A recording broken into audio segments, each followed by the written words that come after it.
Deer programmer, আশা করি তোমরা সবাই ভালো আছো। আজকে আমরা এমন একটা সিম্পল প্রবলেম নিয়ে আলোচনা করতে যাব, সেটা হলো find the some of digits of A number.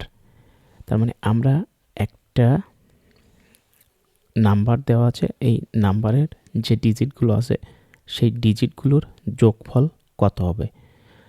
যেমন ধরো আমাদের একটা নাম্বার দেওয়া আছে 1 2 3, তাহলে 1 2 3-র ভিতরে যে সংখ্যাগুলো আছে 1 যোগ 2 যোগ 3 ইকুয়াল টু 6। এই তিনটা সংখ্যার যোগফল 6 যদি আমাদের সাথে 4 যোগ করে দেওয়া হয় তাহলে 10। এইটা কিভাবে আমরা জাভাস্ক্রিপ্টের প্রোগ্রামিংয়ের মাধ্যমে এই যোগফলটা বের করতে পারি সেইটা নিয়ে একটু ডিসকাস করব, একটু ব্যাখ্যা করার চেষ্টা করব। তা চলো আমরা একটা ফাংশন ডিক্লেয়ার করে নিই সাম অফ ডিজিট নামে। অবশ্যই প্যারামিটার হিসেবে এই ফাংশনটা একটা নাম্বার নেবে এবং আমার কাজ হচ্ছে এইবারে এই নাম্বারগুলোর ডিজিটগুলো বের করে আমাদেরকে যোগফলটা বের করে নিতে হবে। তা আমরা এখানে একবারেই করতে পারি। যদি একটু খেয়াল করো তাহলে আমাদের এখানে একটা নাম্বার আসতেছে, নাম্বারটার প্রথম কাজ আমাদের স্ট্রিংয়ে রূপান্তর করে নেওয়া। তাহলে নাম্বার ডট টু স্ট্রিং, এই স্ট্রিংয়ে রূপান্তর করব আমরা। স্ট্রিংয়ে রূপান্তর করার পরে এটা আমরা অ্যারেতে কনভার্ট করে নেব।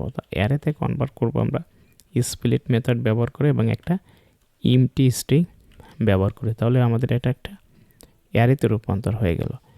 এখন এই একটা অ্যারের ওপর আমরা রিডিউস মেথড ব্যবহার করে তার এলিমেন্টগুলোর যোগফল বের করতে পারি। এই রিডিউস মেথড আমাদেরকে বেসিক হিসেবে একটা কলব্যাক ফাংশন নেই এবং একটা ইনিশিয়াল ভ্যালু নেই।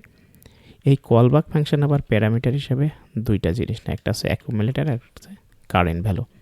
আমাদের অ্যাকুমুলেটর মানটা অলওয়েজ ইনিশিয়াল ভ্যালু আমরা এখানে যেটা দিছি এটার জন্য 0, এবং কারেন্ট ভ্যালু আমরা অ্যারের উপরে যে ম্যাপটা করছি সেই ম্যাপটা, তো আমরা কারেন্ট ভ্যালু এইটা যদি আমরা দেই তাহলে আমাদের এইটা কিন্তু হচ্ছে না, কারণ এটা আমরা একটা স্ট্রিং পাচ্ছি।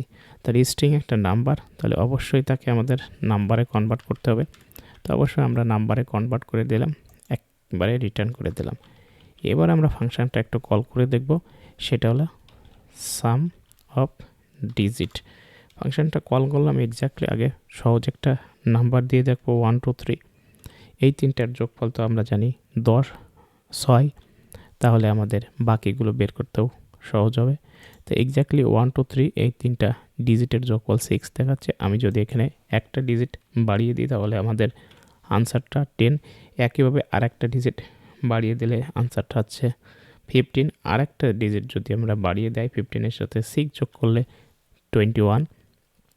এক্স্যাক্টলি আমাদের খুব ভালো কাজ করছে।